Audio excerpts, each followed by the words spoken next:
All right. Look like we gonna have a good time. Yeah, late okay at OneYoungsta holding it down, bringing that street geek and nerd soul. What is up, my people? Today, all year, coming with another wonderful episode of That Is Right. You made it. On screen, we talk about TV, film, all that stuff, good stuff. But tonight, on the new night, we used to be Fridays, now we on Saturdays. Schedules be doing scheduled things. But we here to talk about Star Wars, The Mandalorian. We talk about The Siege.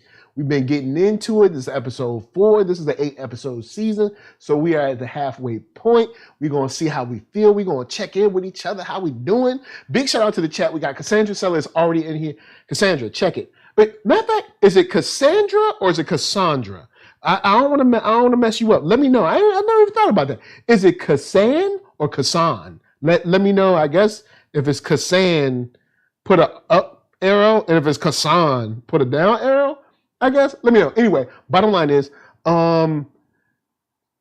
Cassandra or Miss Sellers at this moment, let me know how you feeling. We at the halfway point. How you feeling about The Mandalorian in general this season? How are you feeling? Because I'm gonna talk about that since we're at a half point. It's a nice time to check in with each other about the show, how we feel, our feelings. But I also want to, all right, so up. All right, cool. So, oh no, down, Cassandra. Sorry, okay. So Cassandra, I got you. All right, from now, Cassandra, we here. Shout out to Jamal Lee in the, Jamal Lee in the spot. Nice to see you. So right now we just talking about our feelings so far about the show, where it's at. We in the middle of the second season. How you feeling? You know, are you excited? Are you still excited? Are you feeling good? Where you at?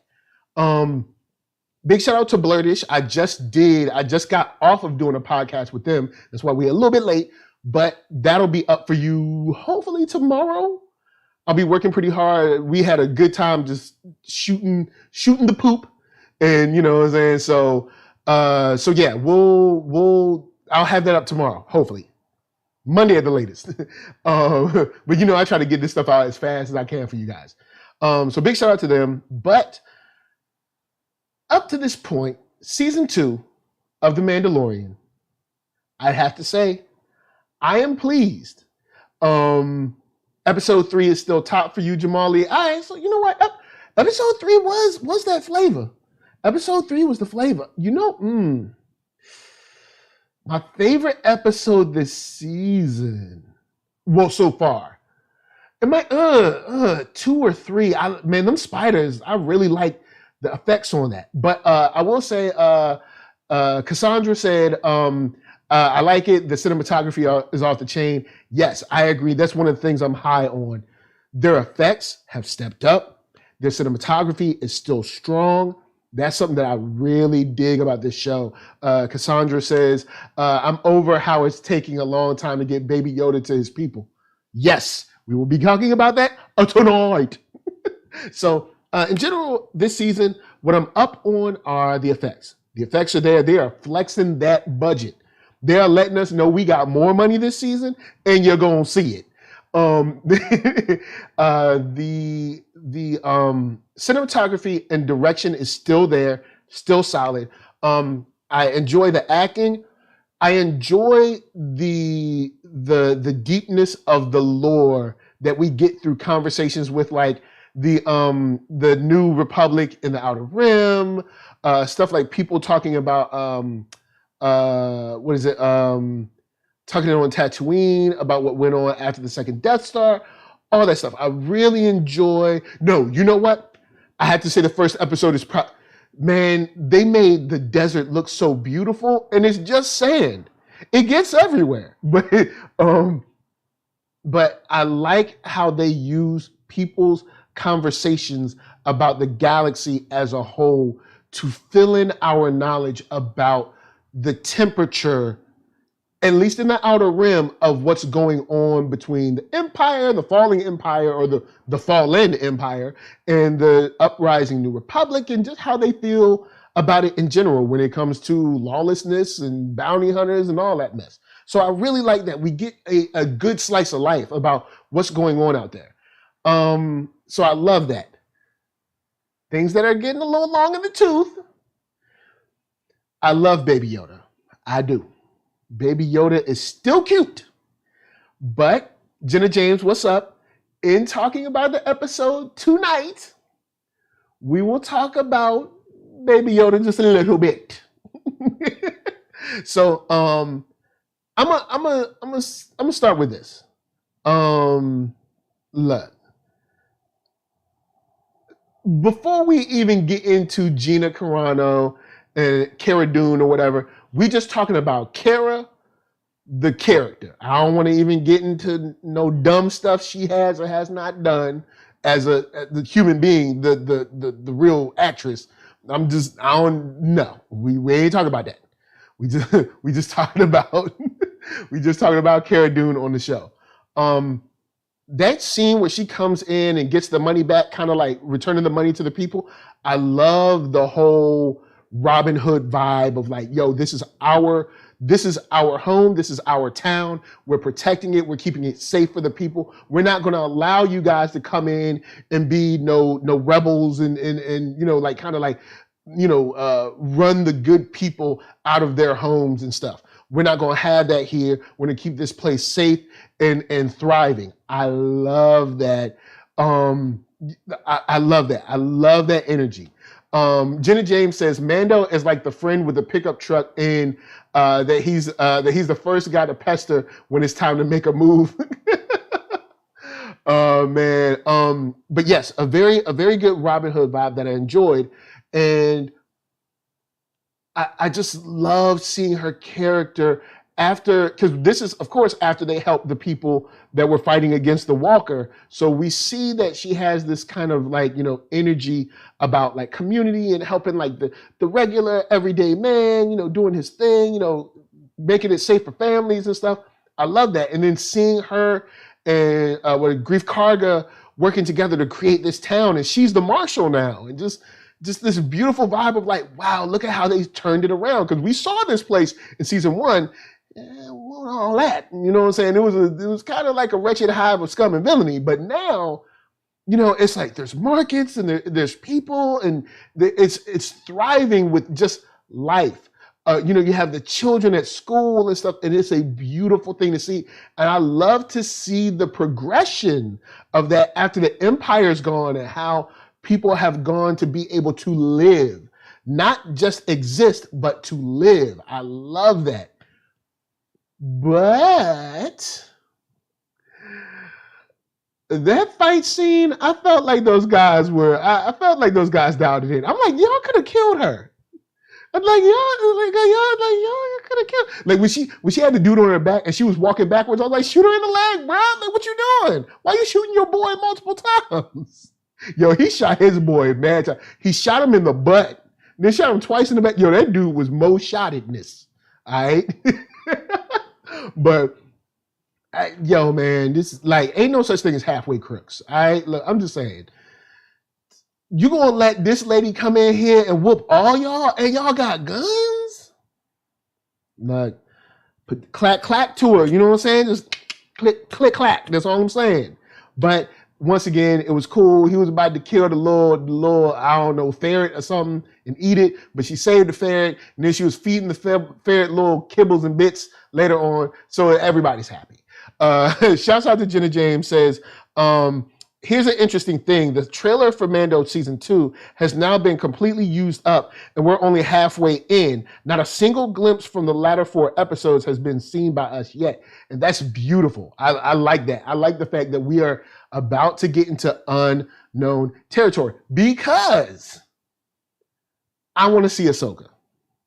I want to know where Ahsoka has been, and it better be a good explanation. All right, Mr. Filoni? I know Ahsoka is your girl and a bag of pearls, and I have said multiple times on this show and others that Ahsoka is my favorite of all time when it comes to Jedi. But she better have a real good explanation. She better have been caught by the Empire and wasn't released until after the second Death Star was blown up or something. Give me something good, all right? That's all I'm saying. And so Jenna James says, I found it silly. Mando says wherever the baby goes, he goes. Really? He left him with 2 different babysitters already, but won't leave him in a classroom full of kids? See what I'm saying? See what I'm saying? Can I help you?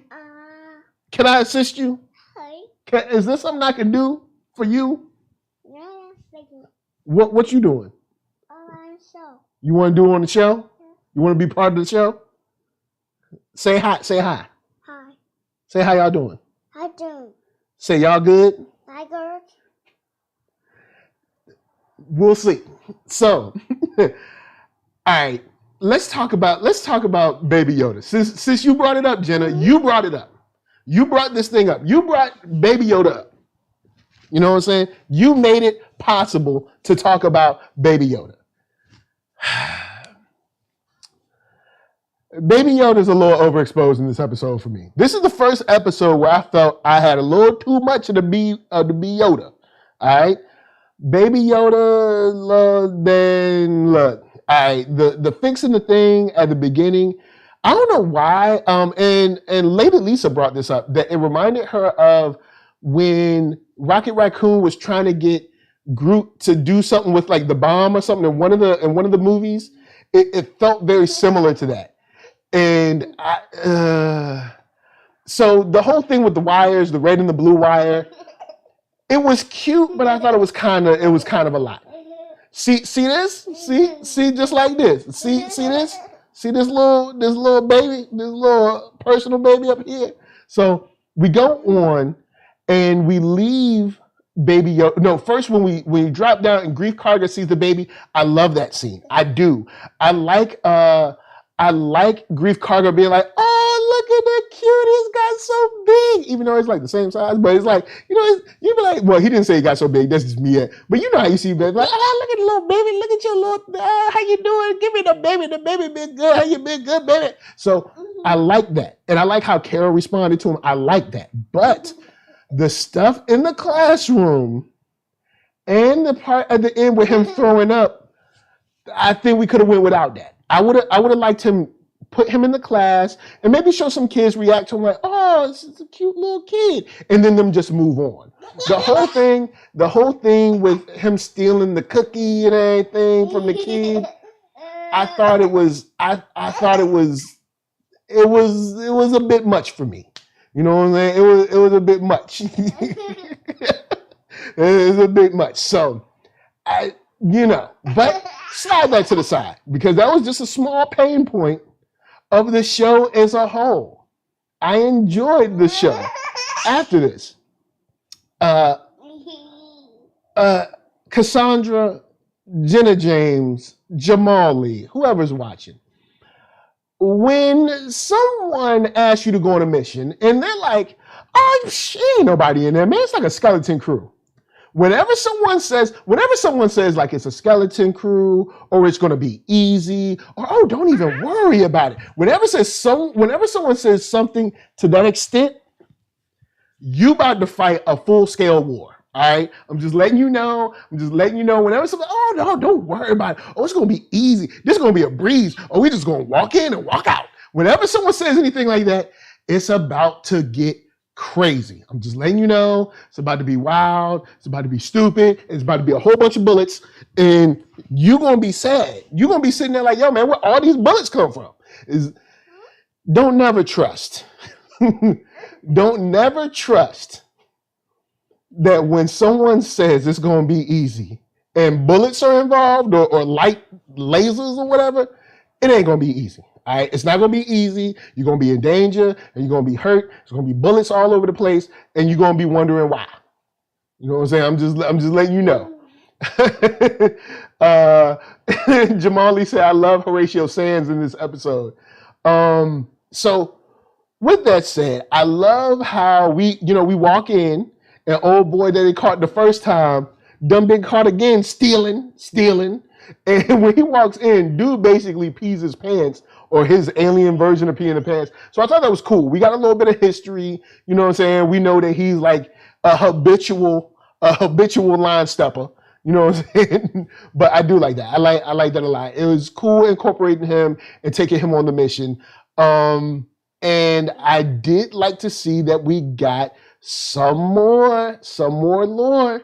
The Empire is gone, but it's not. The Empire has been crippled, but it's not gone.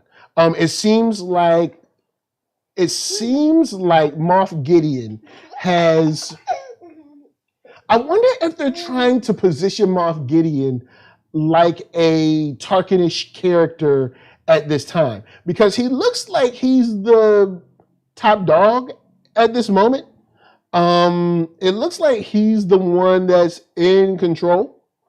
It looks like he's the one that people are kind of following orders from the ship where you know he's like, hey, look, it's time for y'all to kill yourselves, and then on to where here we see them literally running this, I don't know, black budget off book lab for all kinds of weird experiments. I see that we tried to bring the word back with the term M count. M count. We'll just look.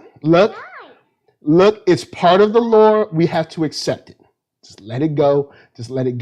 But I do like to see that them just trying to like throw blood in things, like throw this species blood and other stuff is just killing people. It's like, dude, that's not how blood transfusions work. You can't just put blood in somebody. You think you watched by the blood? Anyway, peep this. To jump off that real quick, Jenna James says, my theory is Ahsoka's only going to actually show up in the last 30 seconds. There will be a filler episode. Excuse me. There will be another filler episode revolving around someone or someone else or something. Then her full episode will be the one. The one after that. They're going to drag this anticipation of her out as much as possible. I hope not, but you're probably right. And I am so tired of shows doing that. I would rather you just give us what you're going to give us up front. You know what I'm saying?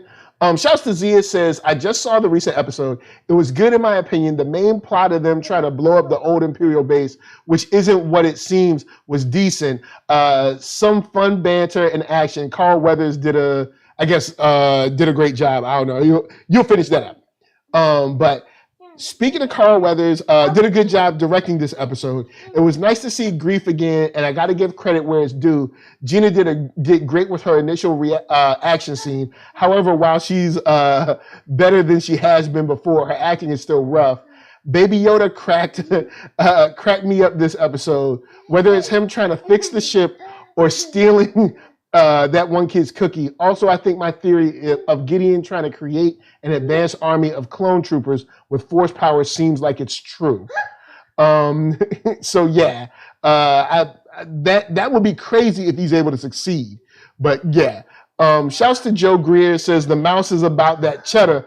I ain't talking about cheese. That's right. I'm about to get that cheese. So with that said,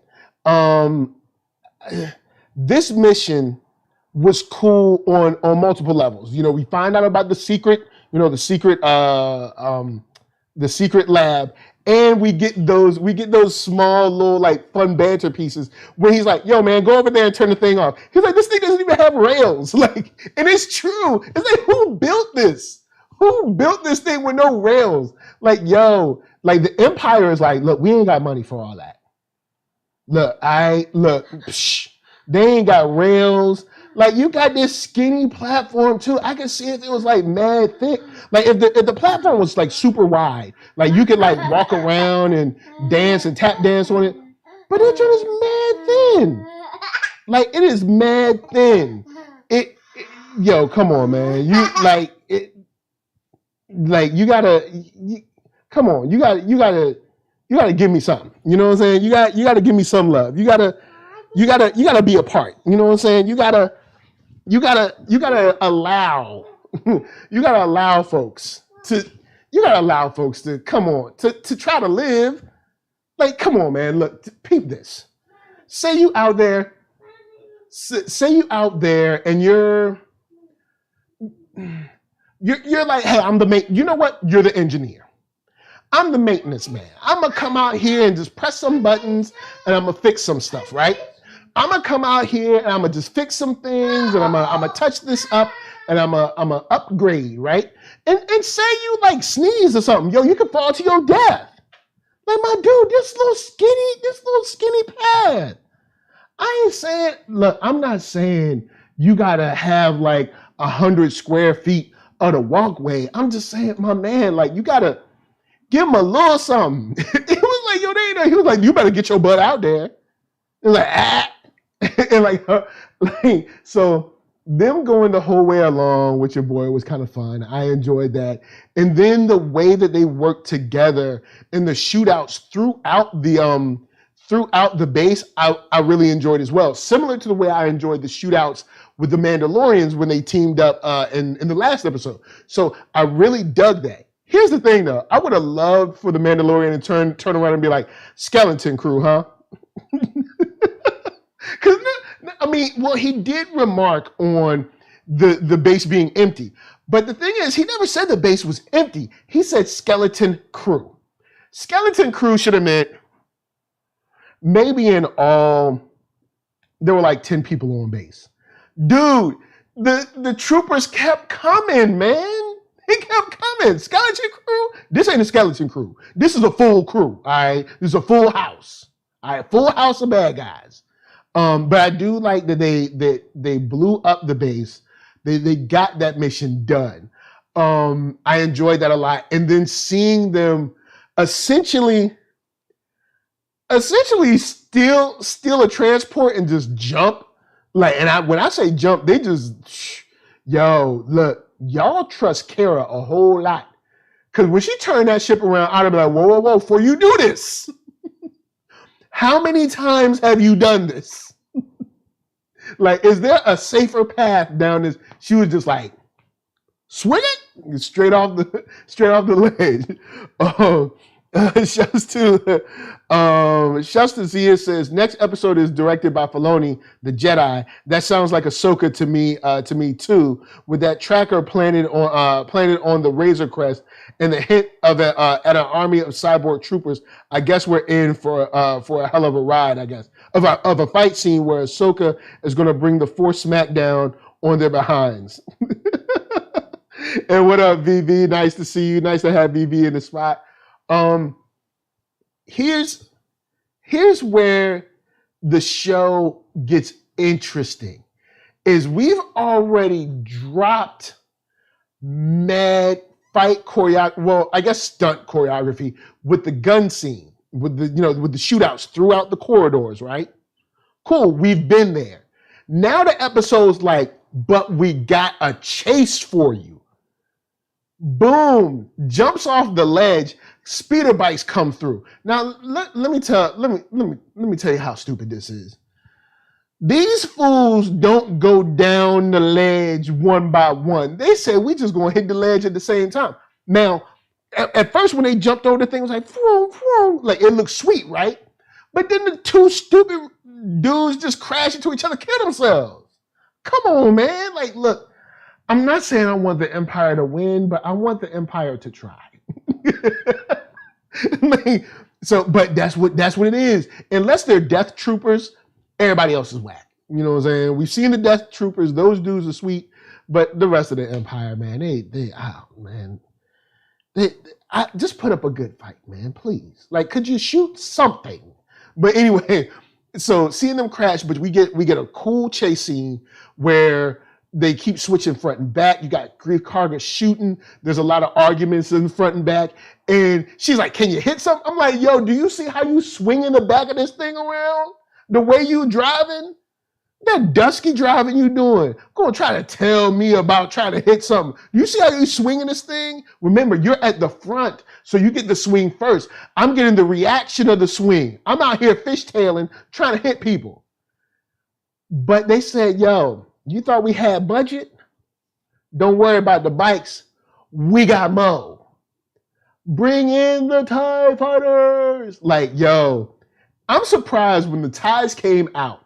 You saw old boy react to it in the transport. I'd have been like, are those TIE fighters out here? think that's TIE fighters. They have a very distinctive sound. I'm like, I don't know if you know, but I think there's TIEs behind us.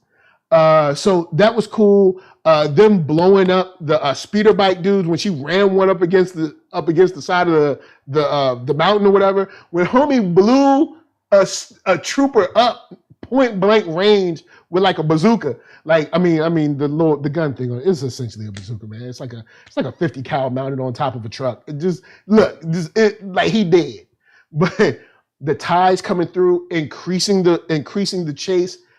This was a lot of fun. But look, we got Mo.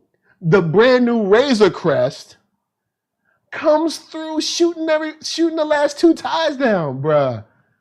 He was like, cow, boom, blew one up. Then homie did a flip, the mother flip. He said, turn it, it's like, whoosh, flipped it. It still ain't as sweet as Book Ship in Star Trek Discovery, but that's a whole nother thing. Then he flipped it, came back down, pow, he did. Yo, they got more money this season and they flexing it in a good way, in very good ways. Episode 1, we had the crate dragon. Episode 2, we had them dang spiders. Episode 3, we had a great stunt, showdown with a whole bunch of Imperials. In episode 4, we have this crazy chase scene that has essentially 3 parts to it. And of course, we see the explosion meltdown of the lava lab. Yeah, lava lab. Hashtag lava lab. Go on and let it out. So, they flexing that money, man. They flexing that dollar, and I'm enjoying that. As a whole, I enjoy this episode. Let's get into snitching. Look, ain't gonna be no snitching at the car depot. All right, if I bring my car in to get fixed, don't be putting trackers on my car. Conversely, if I, the Mandalorian, know everybody looking for me, maybe I should do a sweep for trackers before I leave anywhere. What are you doing? What's going on? Mandalorian, help me, help you. You know people looking for you, right? Is that what you know? If you know people looking for you, then why are you not searching? Do a sweep. Just do a baby sweep. Do a sweep for trackers. Do be like, oh, there's a tracker on me. Let me uninstall this tracker or whatever it is, man. It's like, look, why you gonna go? Look, man, look. You know there's people all around trying to kill you for this kid. And just you should have saw how your boy looked at the ship. He should have been like, that dude a snitch. He snitched to the Poe. You know what I'm saying? Well, technically the Empire ain't the police no more. The New Republic is the police. So I don't know. I don't know what to say about that one. That's a good question. I don't know what to call them now. They're in the police. They're like the wannabe police. They're like Proud Boys or something. Anyway, slide that to the side. The bottom line is, people looking for you, dude. Like, my man, come on. It's like you're trying to live a rougher life. All right? It's like you're trying at this point. You're trying to get caught. Joe Greer says the child has kept the Mandalorian busy this season. Yeah, so maybe that's it. Maybe, between getting the kid in the child seat and stuff, maybe he forgot to check for you never know. But I do like seeing how we see old girl from last season, and she reported straight to Moff Gideon. He was like, I got you, no problem. We no problem. We know what we're doing, no problem. We're going to get that kid. So, man, we've got a great setup for the rest of this season. Hopefully, we don't drop the ball. And yes, Jamal Lee, I see your comment. What was the badge on the table about at the end? Thank you, because I'm about to get into that. Back to the lore that I like. We see how the New Republic is working to try and build connections and influence in the Outer Rim. Because we hear Grief Karga be like, the Empire couldn't even handle out here. Why are they trying to? but you do see a different vibe, I guess, about how they're trying to do it. It's more of a community policing thing, like, hey, we're here. We want to be a part of what y'all are doing. We're not here to try to stamp y'all out. We're here to try to unify the inner and the outer rim, the core worlds, the inner rim, the outer rim, all that stuff. We're trying to unify so we have cross communication, and we know what's going on, and we can help y'all if y'all need help, blah, blah, blah, that kind of thing. But I also see where the people in the outer rim have been forgotten for so long and kind of left to their own devices for so long. I can see them being like, yo, man, look, y'all just do y'all thing on Coruscant and just leave us be, man. We good. We don't need your help. But everywhere doesn't have a Grief Karga and a Cara Dune. Some people probably need that help. Some people probably out there hurting. That scum and villainy ain't, look, scum and villainy is somewhere. All right, I'm just saying it's somewhere, and it's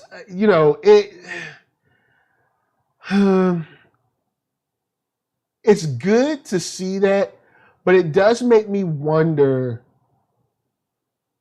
It does make me wonder if we're going to start seeing trickling influences of a First Order at all here. But back to the badge that he left. The guy that was talking to Cara, I do think, they didn't outright say it, but I assume that he kind of could see because of, didn't she have a tattoo or something that that Mando could tell that she was one of the rebel paratroopers or something like that. I can't remember her exact title, but she was working with the rebels to help beat people up. All right, beat up the bad guys. All right, and then she left them and was doing her own thing. So maybe he left her that in a way to say, like, look, the door's always open. Like, we know you've helped us before. We know you care. We know that you want, they made her hide it. All right, cool. We know that you've worked with us before. Here's a badge. The door's always open. I'm not here to pressure you, but I'm here to let you know we see you. We like the work that you're doing, and we like you to work with us. We could use someone like you. That's how I saw that. I saw it as a kind of like the door's always open kind of thing, but I could have misread that.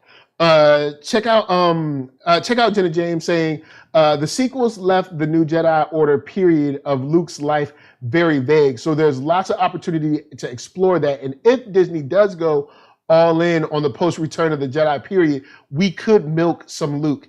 True, we could. We could definitely do that. The comic books have gotten into it. Some novels have kind of cursory glanced at it kind of thing.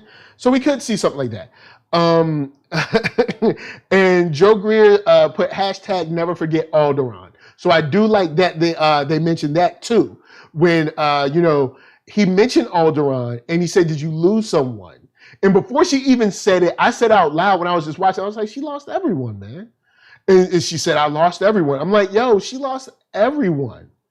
Imagine your whole planet gone. Like, I lost everyone. My cousins, aunts, uncles, friends, old school buddies, whatever. Everything is gone. You know what I'm saying? It literally doesn't exist.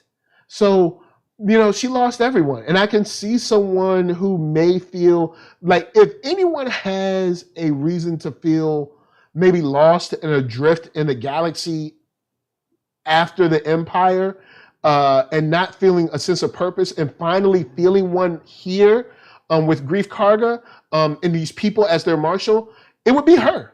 It makes sense to me. You know what I'm saying? That she would feel a sense of purpose here, and that she can help these people and she can do her part. And I see her feeling like, yo, look, working with y'all would be great and everything, but I feel like I make most impact here. With these people that know me and love me, and I know them, and I'm their marshal, and I can speak to their pain and their experiences. So yeah, I definitely get that, and I like it a lot. I love what Grief Karga and Cara Dune are doing here, man. Like, to see where this place has come, wow. I really love it, man. I really love it. In the Outer Rim, we see Providence. Wow, can you believe that? Ain't no huts out here messing with nobody. Ain't no pikes. Just people doing solid things. Eon 001 says, still need to catch up with this episode. I only got to see it via reaction channel, so I'm so broke. Shouts to Zia says, I want Luke to show up in this so bad I can't stand it. Preferably just a cameo a la Vader in Rogue One. I wonder, do I really want to see Luke in this? I don't know. I mean, one part of me is like, yeah, but then the other part of me is like, I like building on stuff that's brand new that we haven't seen. Let us meet another Force-sensitive kid that isn't a Jedi, but's a Force-sensitive kid and, you know, has been kind of dabbling with the Force. You know, he's got a little fighting skills. He doesn't really know about the Jedi at all, but, you know, the kid can fight, the kid can scrap a little bit, and he got some Force skills. And he's just kind of like making it up as he goes along, similar to what we heard about, no, not like Ezra, Joe, but more like Kanan. When Kanan talked about, well, Kanan had training though, but when Kanan references the time after Order 66, when he was kind of on his own, kind of feeling his way out, like that kind of thing, where it's like, I know I have something.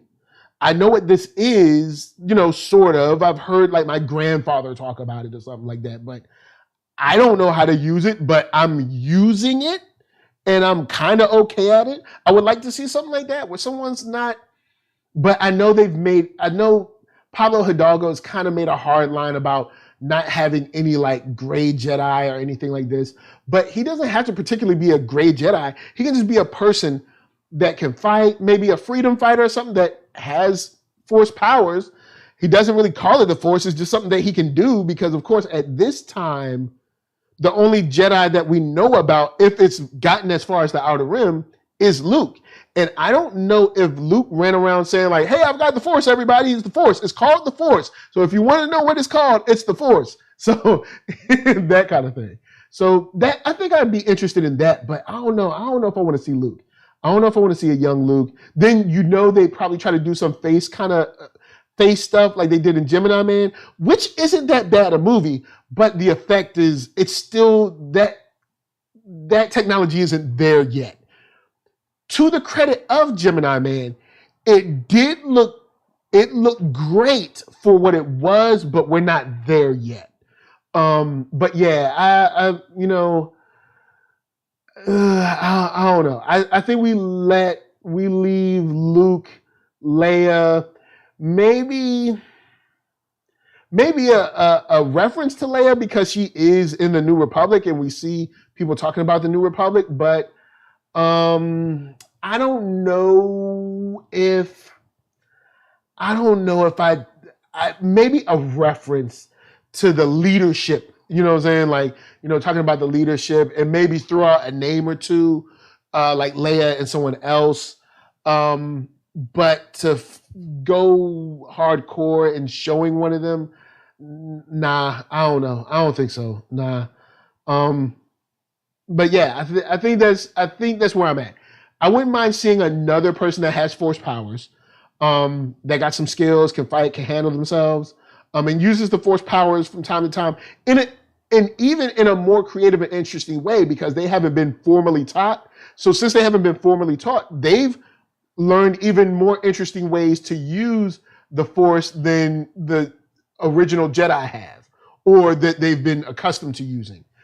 Because if I had the Force, which is essentially to a certain degree telekinesis, if I had the Force, I would definitely be way more dangerous in a fight than some of these Jedis have been. But at the same time, I also haven't tried to live my life as a monk who is like this devout religious person, no human attachment, no nothing, no emotion, no nothing, and then still try to fight because, you know, I have emotions. So, you know, something like that. Jenna James says Ezra or Sabine. Maybe Sabine. I've had my fill of Ezra. But you know what? Ezra, this is a different time now. Maybe Ezra, I guess it's because Rebels, I kind of had my fill with Ezra. Even as he grew older, I think I had my fill of him. But Sabine, I wouldn't be mad at. I wouldn't be mad at seeing Sabine. Or Hera. You know what? I wouldn't be mad at seeing Hera's child, even though during the animated series, it's like, y'all were like never romantic at all, and all of a sudden you have a child, and if you have a child that looks like he's this age, like, when were you ever pregnant? And just leave that alone. Just leave it alone. It's an animated series, and they act like kids don't know, haven't seen someone kiss before. And not saying that you have to be overtly sexual, but kids have seen people like hug and hold hands and share a longing, lasting look in each other's eyes. Like, kids have seen that. They can handle that. Eon001 says Mace lives. Yo, shout out to Mace Windu, man. Mace Windu was right. Dirty Anakin, boy. Anakin took him down. But honestly, with that, I think I'd be down with something like that. Maybe Kanan's son. Then we could maybe see an older Hera, or something like an unknown kid, which I'd be even more excited about, because I want to see new people. You know, we don't have to tie everything back to something we've already seen, because the galaxy is big, y'all. It's big. I mean, even look at the Milky Way galaxy. Look at our galaxy. We got like, imagine how many people are on Earth. So, okay, if there's, what is it, like 6-7 billion people? So, okay, that means on Mars, there could potentially, I mean, of course, being able to breathe in the atmosphere, whatever, but on Mars, there could potentially be another 7 billion people.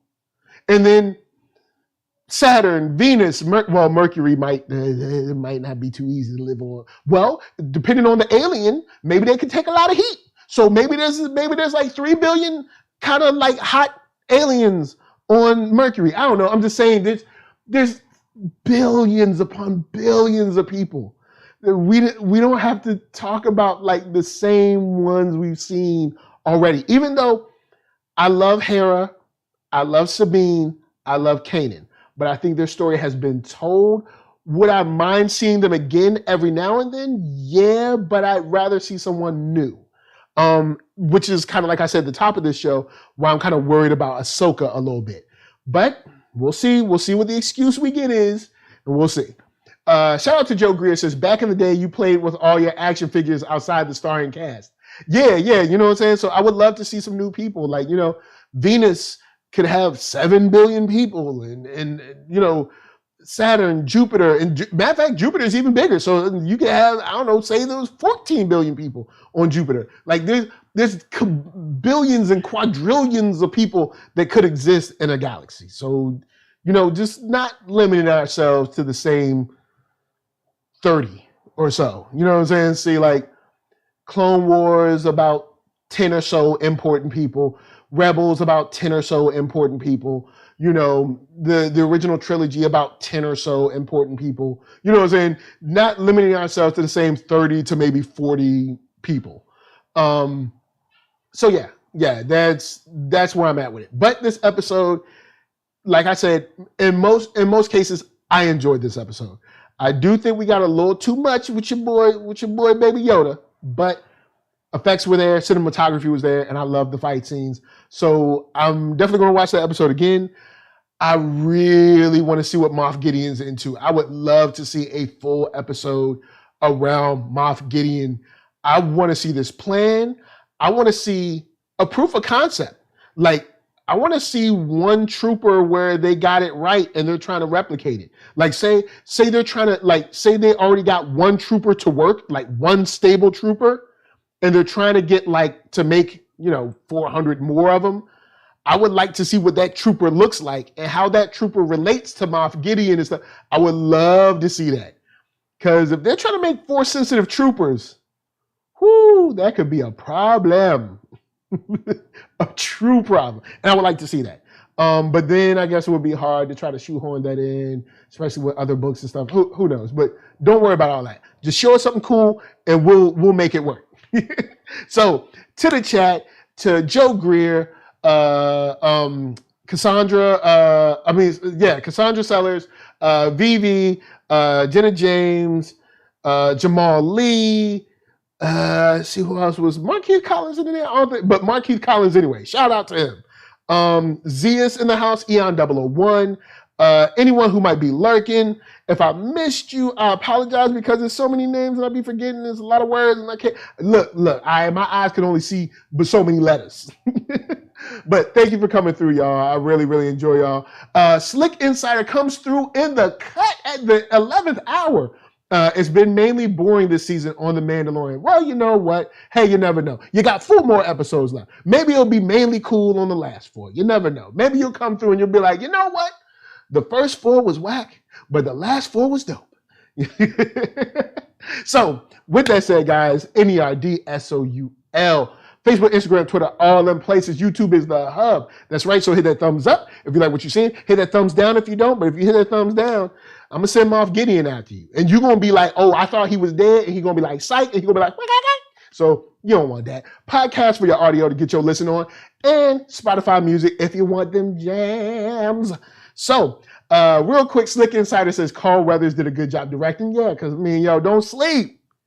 Come on, man. You know Apollo Creed got this. You know my man Action Jackson knows what he's doing. So I'm going to leave y'all with Arcatron. That's ARCKATRON.com. Space Bridge in stores right now. Tons of dope artists on it. Man, the music is good. The music is super dope. So, of course, before I bounce, thank you so much for watching. Thank you for supporting. Thank you for jumping in the chat. We've been talking Star Wars for a good 40-something minutes. So, until next time, which will be tomorrow with Blurtish and, I don't know, maybe something with Atomic Podcast. We'll figure out somebody to come through. But for me to you, I'm just saying, peace. Yeah, that's right, Slick Insider. The action is definitely on point.